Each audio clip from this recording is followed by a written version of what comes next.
We have covered most of the problems of our life,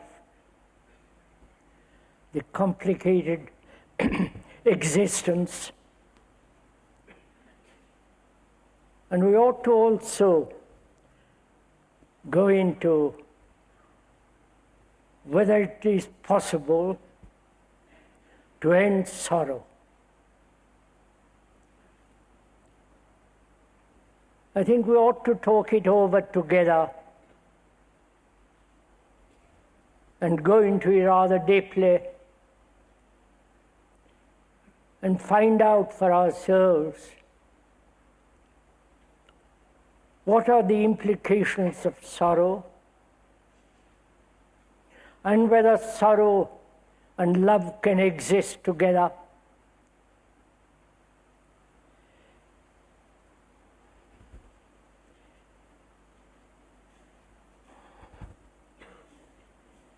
And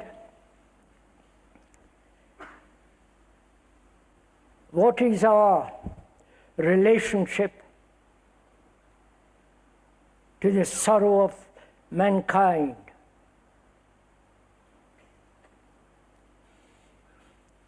Not only our own personal, daily grief, hurt, pain, and sorrow that comes with death. And also, as we are pointing out the other day, mankind has suffered thousands of wars. Wars that seems to have no end. We have left to the politicians all over the world to bring about peace. And what they are doing, if you have followed them, will never bring peace. They're all preparing for war. When you prepare, you are going to have some kind of blow-up, whether in the Middle East, here in the West or far West or in Asia. And we human beings never have been able to live in peace with each other. We talk about it a great deal.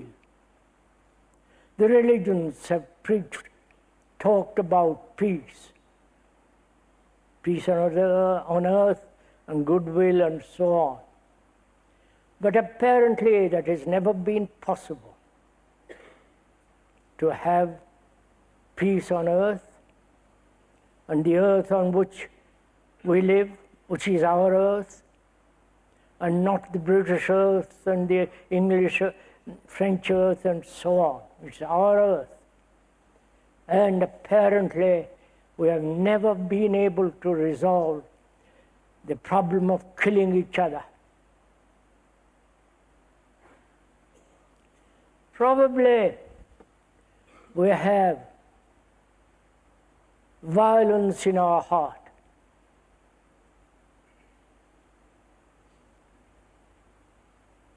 We've never been free from any sense of antagonism,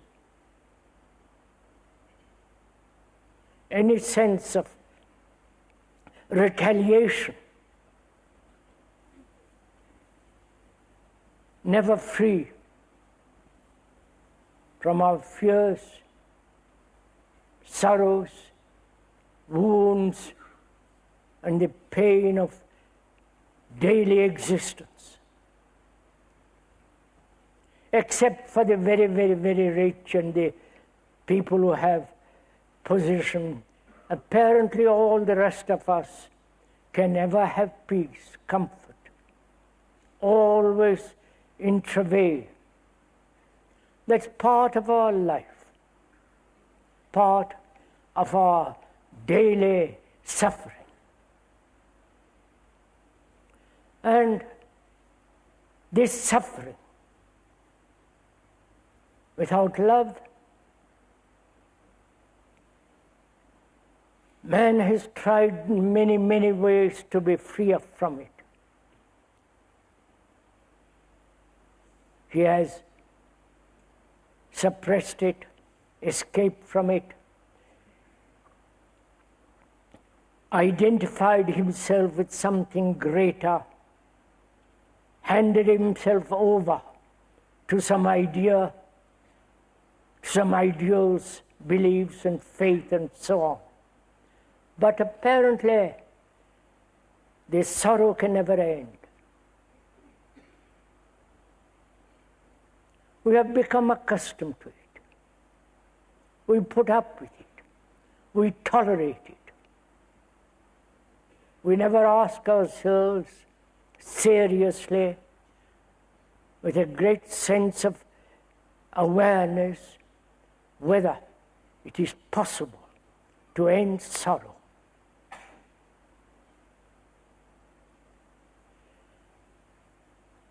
And we also should talk over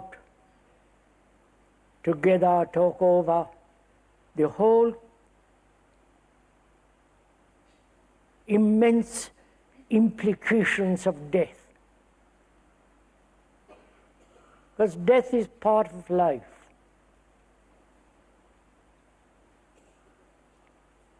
Though we have postponed, avoided even talking about it, it is there. So we ought to go into that too. And whether love, not the remembrance of pleasure,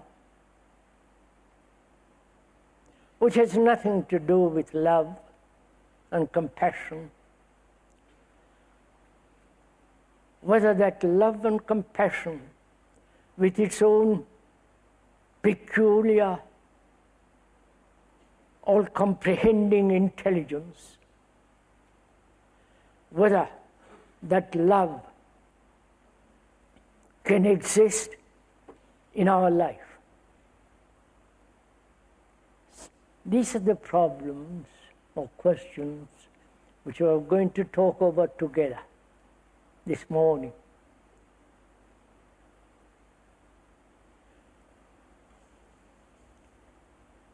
First of all, do we as human beings want to be really free from sorrow? Or we have never actually gone into it, faced it,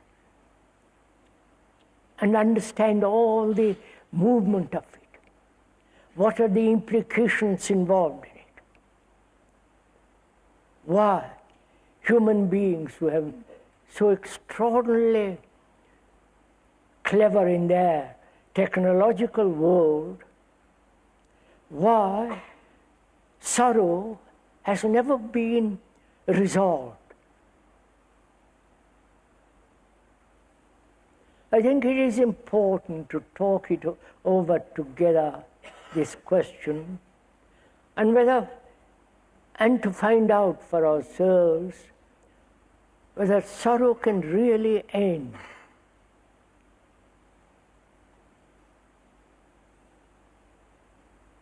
We all suffer in different ways.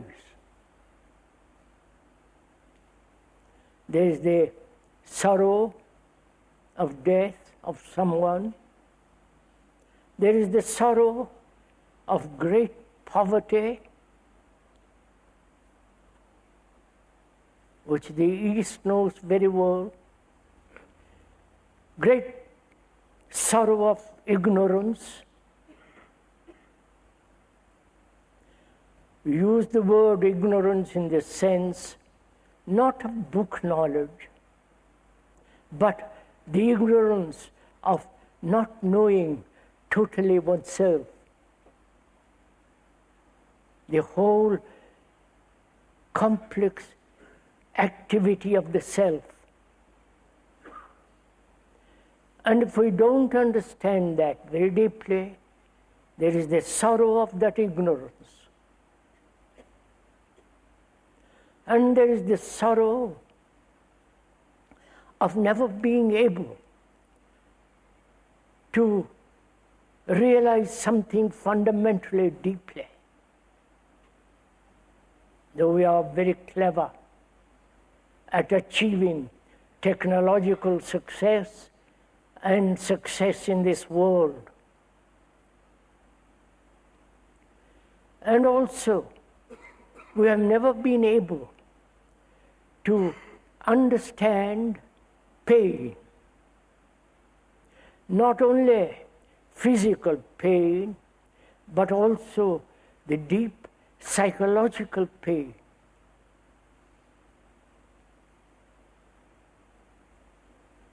I'm sure, one is sure that one knows all these things. One is aware of all this. However learned or not very erudite, we know all these things. That there is personal sorrow of not being beautiful outwardly or inwardly. There is the sorrow of constant struggle, conflict, from the moment we are born till we die. There is the sorrow of attachment with its fear, with its corruption. And there is the sorrow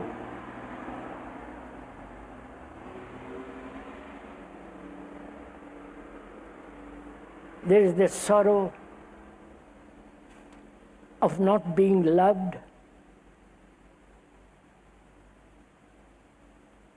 and asking, craving to be loved. And there is the sorrow of never realizing something beyond thought, that which is eternal. And ultimately, there is the sorrow of death.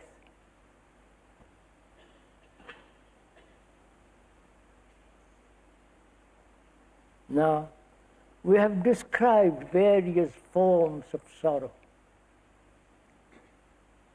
And the factors of sorrow is the self-centered activity. Right? We are also concerned with ourselves, with our endless problems, with old age, not being able to have a global, deep inward outlook.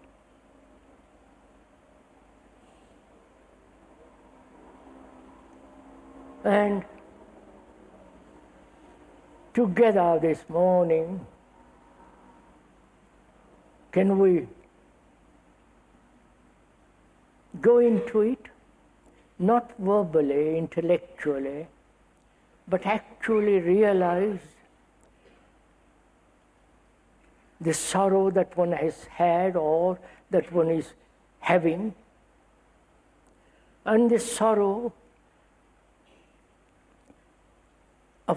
of the whole world.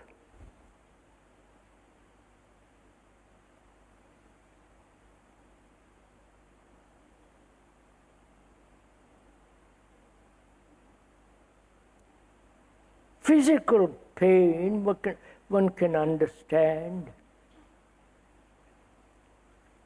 do something about it, and perhaps not register it, not record it. I do not know if you ever tried that.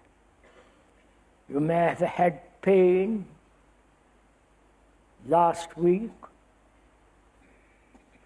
and finish with that pain when that pain is over. Not record it.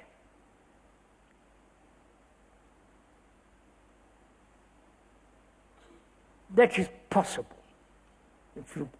If you go into it very carefully, it is possible to have physical pain and end it the moment it is over, not carry the remembrance of it at all.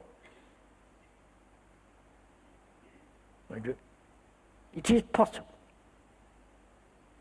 So that pain doesn't interfere or bring about neurotic activity in our daily life. And not make that as an excuse to hurt others.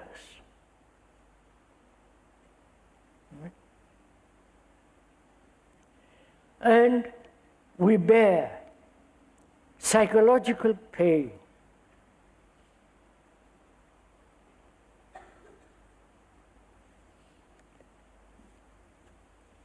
We all have, as we pointed out the other day, images of ourselves and about others. The brain is always active in either daydreaming, being occupied with something or other, or imagining, creating from that imagination pictures, ideas, and gradually from childhood one builds this structure of the image which is me. And each one of us is doing this constantly. And it is that image that gets hurt, which is me. Right?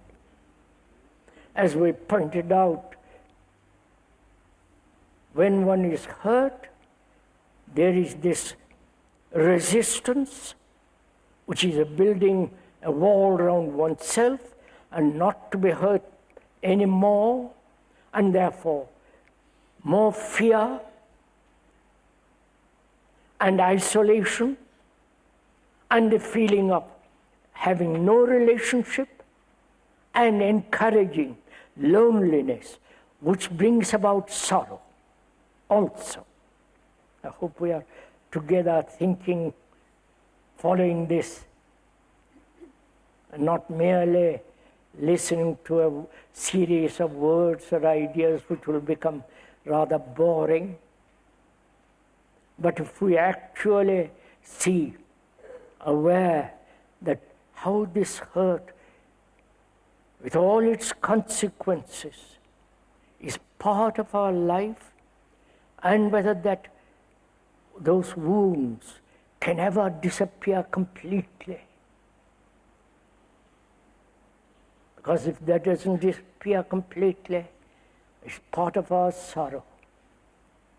Right? Are we following this? Are we thinking together? And there is this pain of isolation, separateness.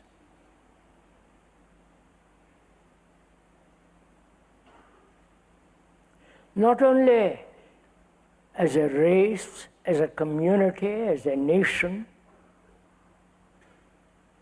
but also isolating ourselves as an individual. And all the consequences, the travail, the misery of that individual. . 。 . 。 . 。 . 。 . . . . 。 . . . . . . 。 . . . . 。 . . . 。 . . . . . . . . . . . . . . . . . . . . . . . . . . . .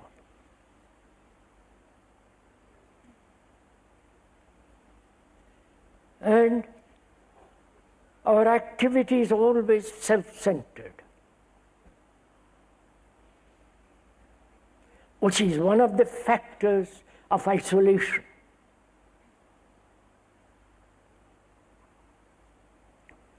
Now, the question then is, after having described the various forms of sorrow, whether we can look at it without verbalization, without running away from it,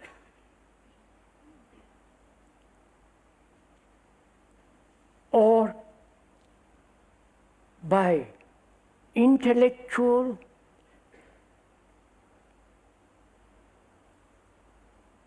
adaptation to some other form of a religious or intellectual conclusion, but to look at it completely, not move away from it, stay with it. You understand? What we mean by that is, suppose I have a son who is deaf and dumb, who may die, and I am responsible because I have produced him. And it is sorrow, knowing that he can never look at the beautiful sky, never hear the running waters, and there is this sorrow. To remain with it,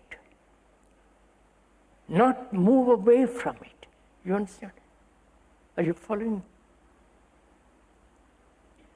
That is, I have this great pain, this sorrow, either of his deformity or the death of someone with whom I've lived for many years, and the ending of that person. There is this sorrow. Sorrow is the essence of isolation. Right? I wonder if you understand that. Right? When we are totally isolated, completely alone, and that feeling is sorrow.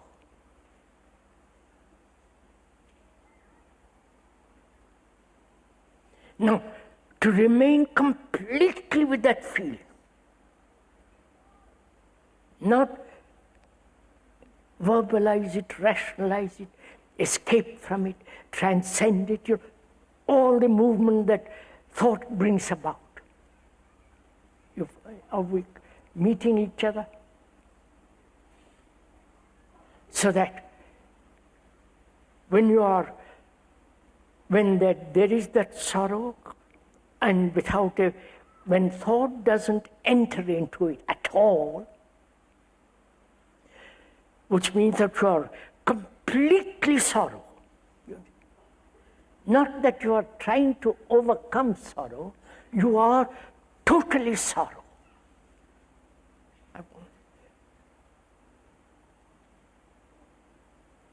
And when there is that totality of it, then there is the disappearance of it. It's only when there is fragmentation, then there is travail. You understand? Are we meeting each other?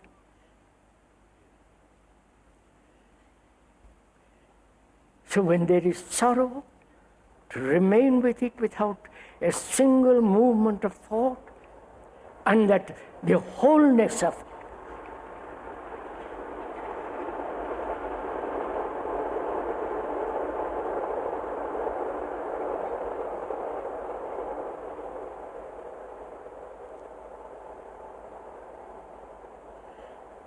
the wholeness of sorrow. It's not that I am in sorrow, I am sorrow. So there is no fragmentation involved in sorrow. So when there is that totality of that, and there is no movement away from that, then there is the withering away of it. Right? Are we together in this?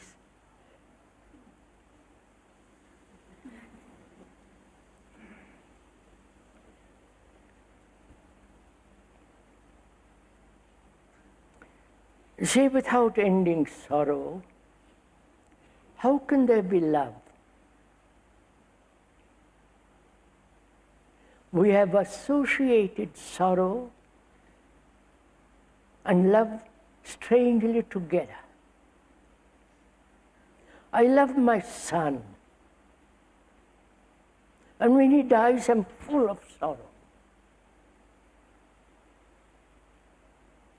So we have associated sorrow with love. Now we are asking whether love can exist. When there is suffering, can love exist at all? Right? Please. Which we're asking then, is love desire?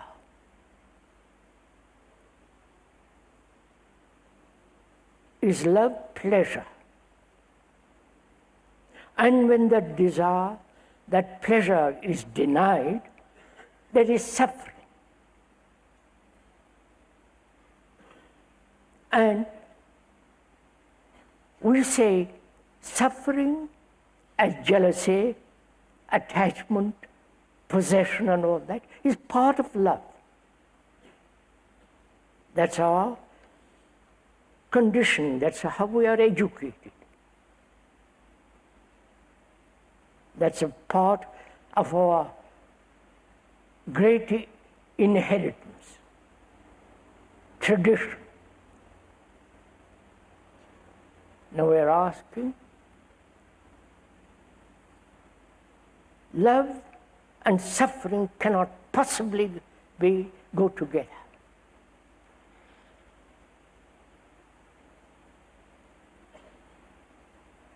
Right? That's not a dogmatic statement or rhetorical assertion. But when one looks into the depth of sorrow and understands the movement of it, in which is involved pleasure, desire, attachment, and the consequences of that attachment which brings about corruption. If we are tied to anything, it will bring corruption, inevitably.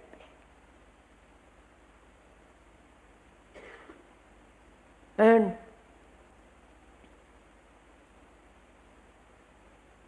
when one is aware,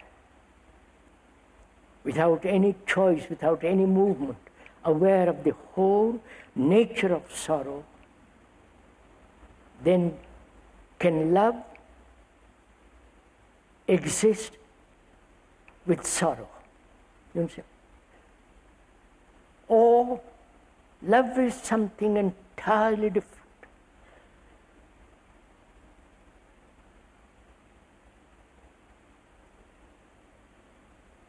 I think we ought to be clear that devotion to a person to a symbol, to the family, to something or other, is not love. Right?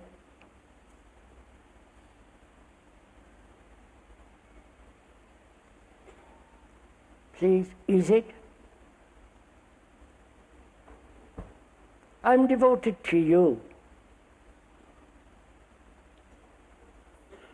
for various reasons.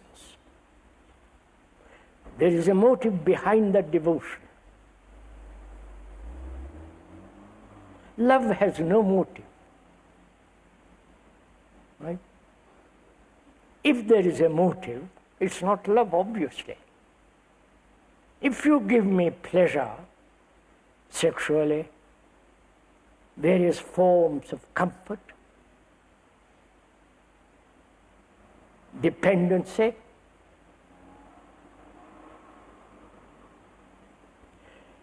the motive is I depend on you because you give me something in return. And as we live together, I call that love. Is it? So one questions, where there is motive, can love exist?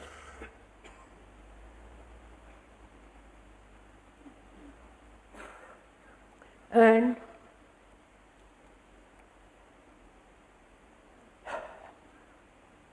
where there is ambition, whether in the physical world or in the psychological world, ambition to be on top of everything, to be a great success, to have power, religiously or physically. Where there is aggression, competitiveness, jealousy, can love exist? Obviously not. But yet, we recognize it cannot exist, and yet we go on. Look what happens to our brain when we are playing such kind of tricks.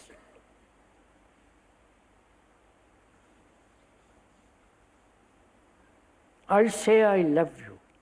I have a motive behind that love. I am ambitious. I want to be spiritually next to God, especially in His right hand. I want to achieve illumination, all that deception. You cannot achieve illumination. You cannot possibly achieve that which is beyond time. But that is our constant endeavor, psychologically. So I'm ambitious, competitive, conforming, jealous, fearful, hating, all that's going on, psychologically, inwardly. Either we are conscious of it or deliberately avoiding it. And yet I say to my wife or father, whatever it is, I love you. So what happens when there is such deep contradiction?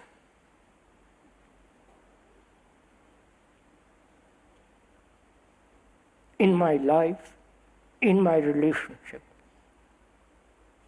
how can that contradiction have any sense of deep integrity. You're following? And yet this is what we are doing all till we die.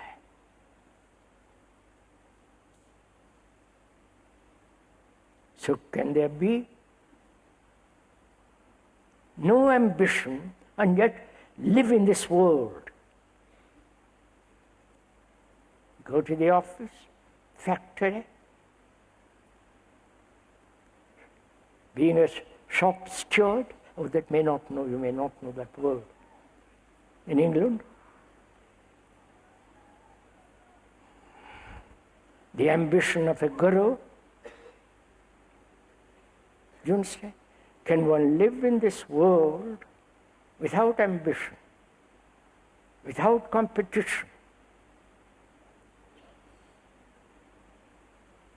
Look what is happening in the outward world. There is competition between various nations, which is taking place. Please look at it for God's sake, what is happening in the world. The politicians are competing with each other, economically, technologically, in the instruments of war. They're competing, and so destroying ourselves.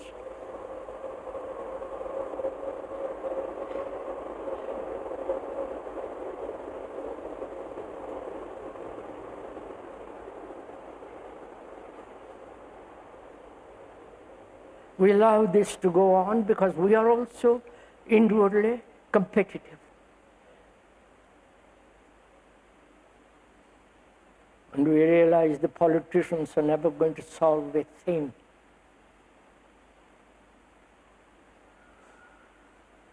But if we are totally responsible for ourselves and have this deep integrity, then we'll affect the consciousness of the world. As we pointed out, a few of us are really understand this whole movement of what we have been talking about for the last 60 years. And few of us are really deeply involved and have brought about the end of fear, sorrow, and so on. It will affect the whole of consciousness of mankind.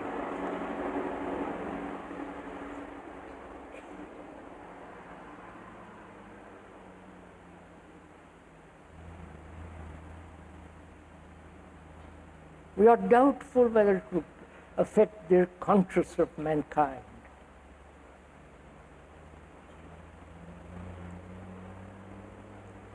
Hitlers have affected the consciousness of mankind, right?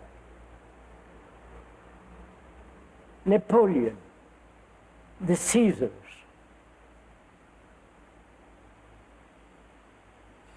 the butchers of the world have affected mankind. And also, the good people have affected mankind. I mean good people, not respectable people, but the good being, those who live a life wholly, not fragmented.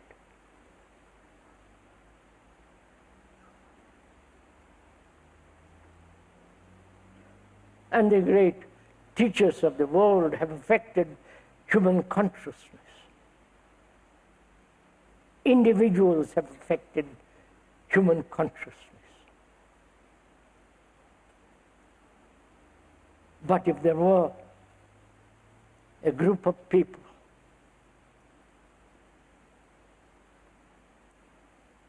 who understood all this, what we've been talking about, not verbally, but actually live that life with great integrity, then it will affect the whole the whole consciousness of man. This is not a theory. This is an actual fact. Because great warriors have affected mankind, right? If you understand that simple fact, you will see it goes right through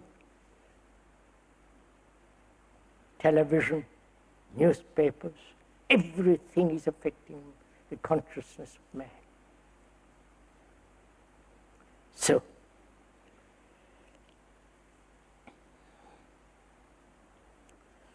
love cannot exist where there is a motive, where there is attachment, where there is ambition and competitiveness. And love is not desire and pleasure.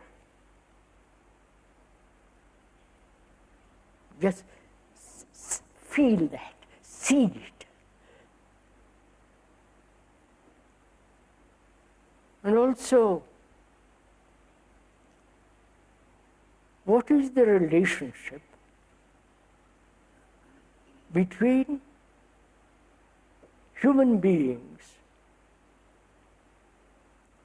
when death occurs, when death takes place? Right? Let's talk about it together.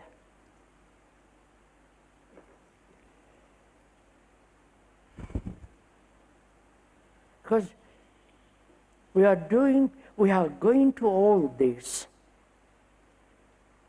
in order to bring about order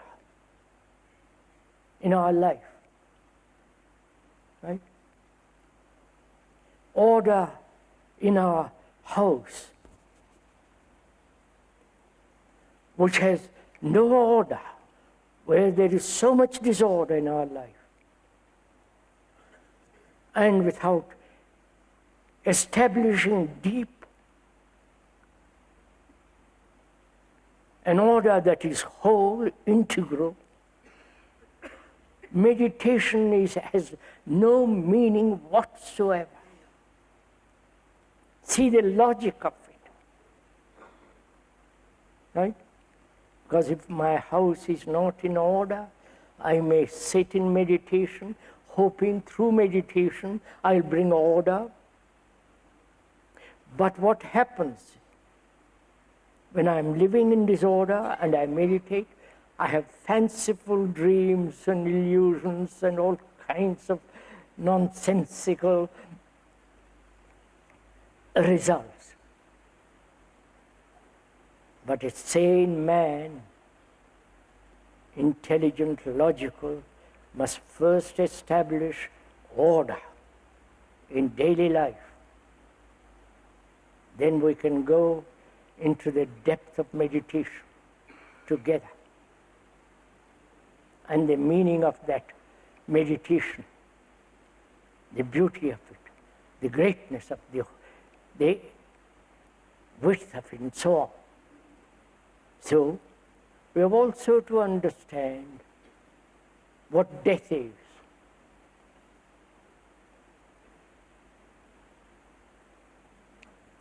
Whether we are very young, middle-aged, or old, is part of our life.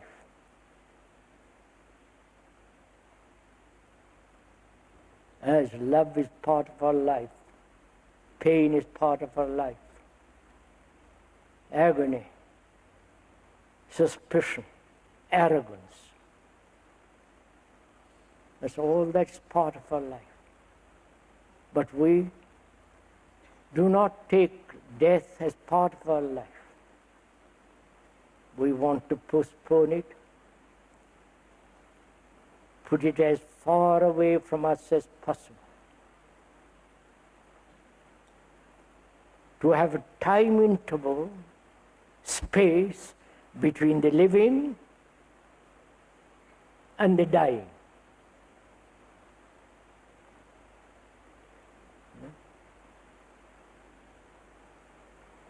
So we ought to together go into this question, which is again rather complex, what death is.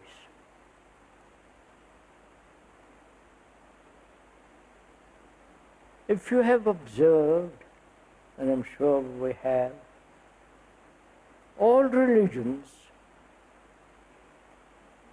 have somehow avoided this question.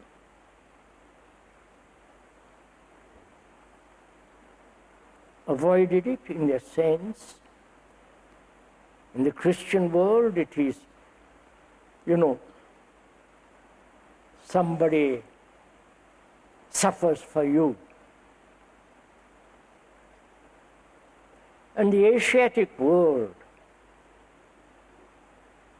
there is the whole idea, you have lived in the past, you will die and be born next life. If you are going to be born next life, live rightly now. Lead a righteous life. Lead a life which doesn't hurt others, which is not cruel,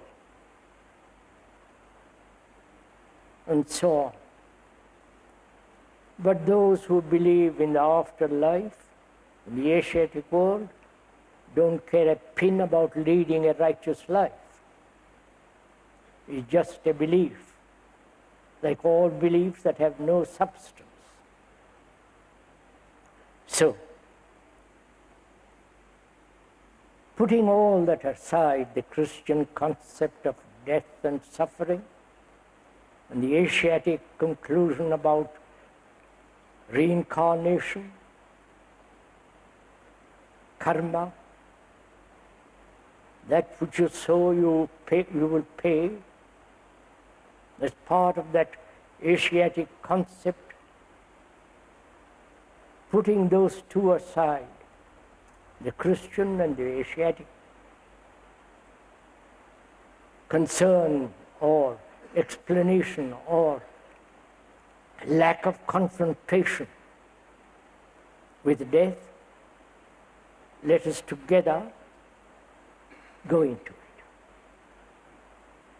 It may be unpleasant, because nobody wants to face that.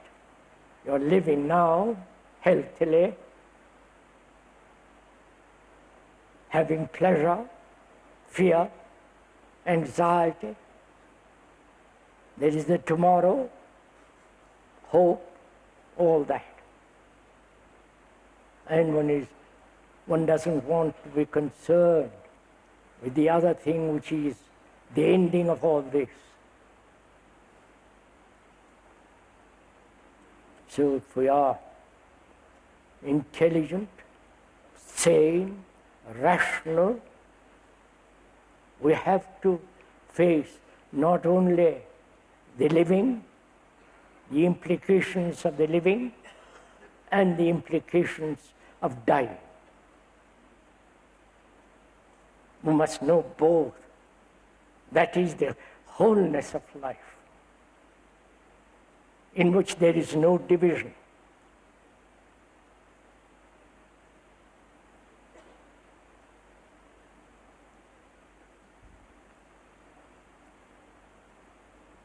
So what is death?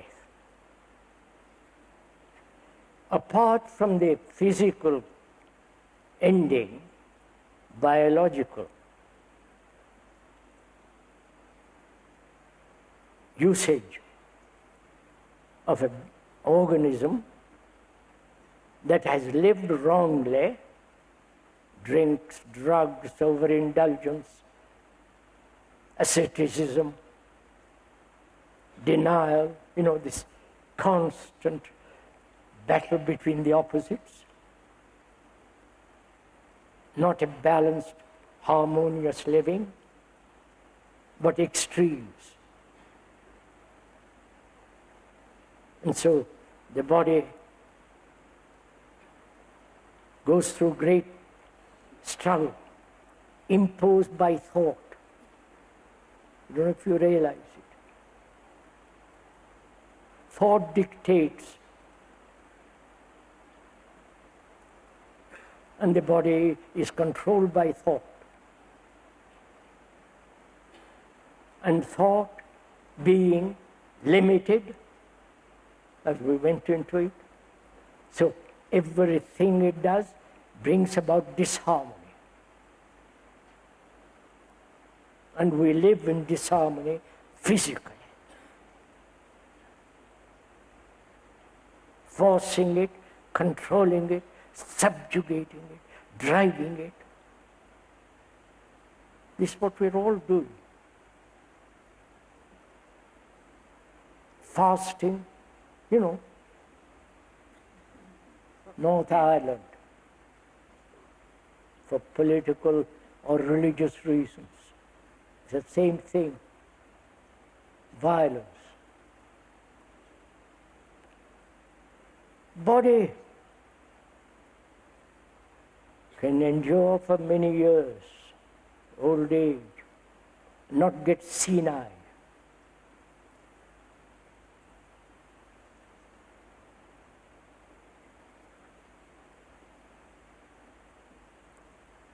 And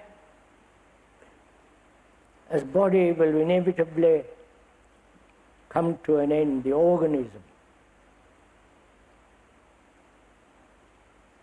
will die. Is that what is death?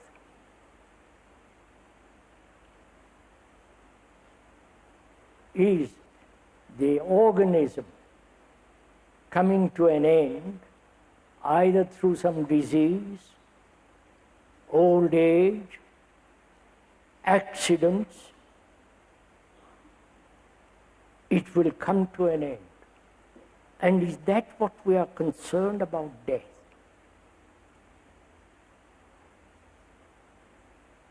Is it, please follow this, is it thought identifies itself with the body, with the name, with the form, with all the memories, and says, death must be avoided. Right?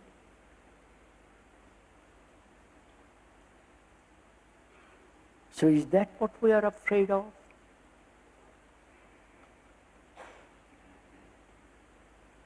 The coming to an end of body that has been looked after, cared for, if you care for it.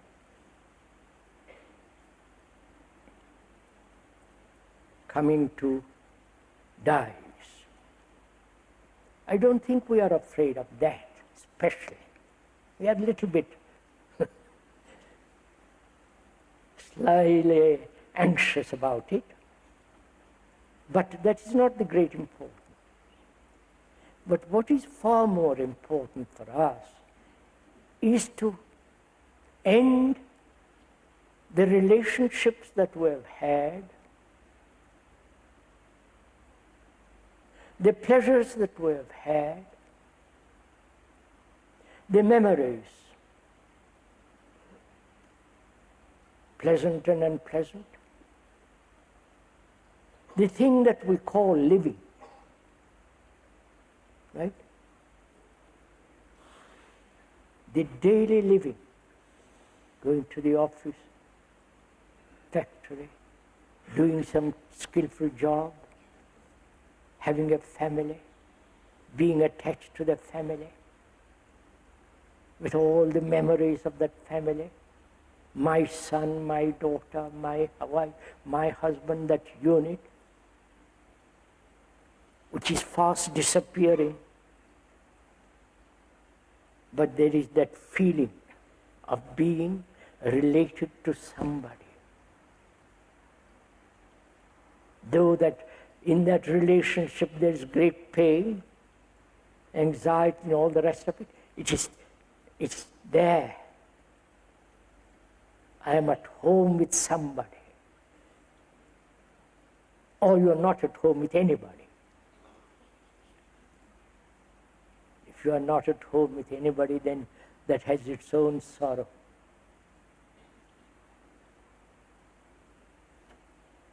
So is that what we are afraid of? The ending of my relationship, my attachments, the ending of something I have known,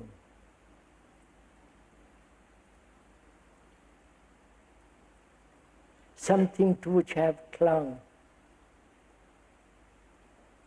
something in which I have specialized all my life. And all that, I'm afraid of ending it. Right? That is, the ending of all that is me. Right? All that, the family, the name, the form, the tradition, the inheritance, cultural education, the racial inheritance, all that is me. Me that's struggling, me that is happy, the me that... Is that what we are afraid of? The ending of me, which is all that.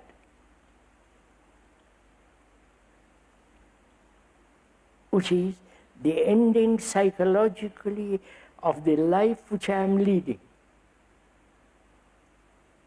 The life which I know psychologically, with its pains or all that. Is that what we are afraid of? And if we are afraid of that, and have not resolved that fear, death inevitably comes. And what happens to your consciousness? Please listen. What happens to that consciousness, which is not your consciousness, which we went into pretty thoroughly? It is the consciousness of mankind, consciousness of the vast humanity, not my consciousness. We went into that very carefully. I won't go into it, I haven't time. So, please see, as long as I am afraid, as an individual with my limited consciousness, it is that I'm afraid of, right? You following this? It is that which I am scared of. And to avoid that, I go through all kinds of nonsense, Gabriel and all that stuff. And one realizes that's not a fact, right? It is not a fact that my consciousness is totally separate from everybody else, right? It's an illusion, it's an absurdity, illogical.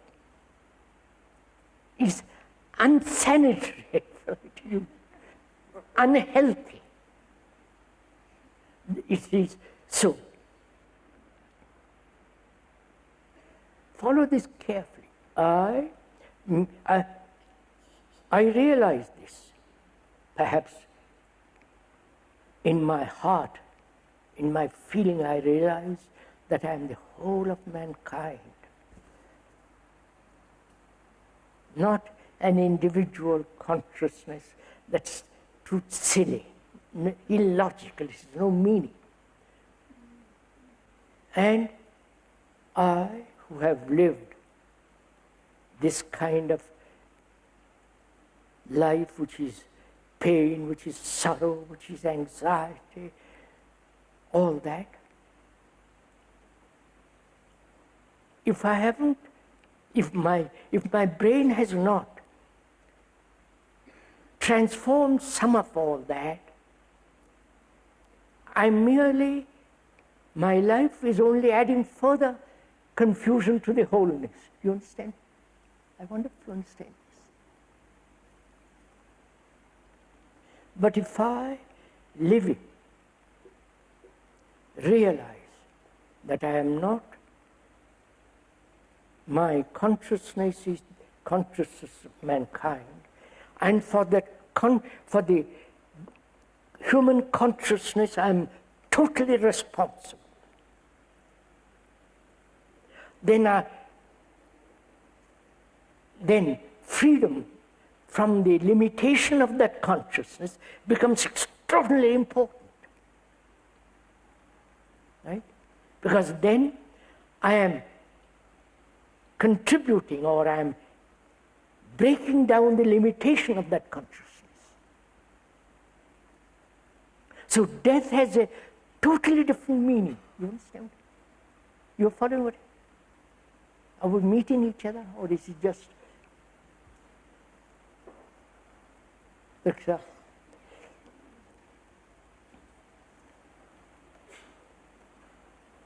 I have lived the so-called individual life,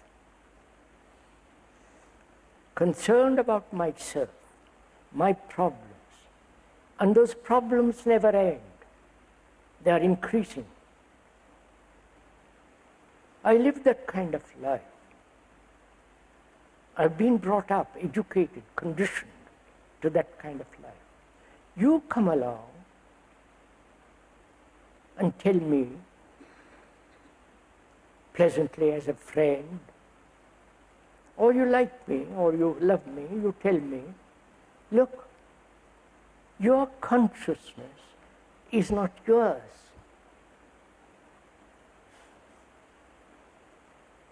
You suffer, so do the other people suffer, and so on, so on. I've gone into this. So you tell me all that. I listen to it, and it makes sense to me. I won't reject what you say, because it makes logical sense, sanity. And I see in that what you have told me, perhaps there can be peace in the world. So I say, I have listened to you, and I say to myself now, can I be free from fear? Right? Because I am responsible totally for the whole of consciousness, right? So, when I am investigating fear and moving away from fear, I am helping the total human consciousness to lessen fear. You understand? Is this somewhat clear? Then, death has a totally different meaning. Not that I'm going to sit next to God, or I'm going to heaven through some peculiar nebula. But I'm living a life which is not my particular life. I am living a life of the whole of humanity. And if I understand death, if I understand in grief, I am cleansing the whole of consciousness of mankind. You understand that? That's why it's important to understand the meaning of death, and perhaps death has great significance, great relationship with love. Because where you end something, love is. When you end completely attachment, then love is. Right?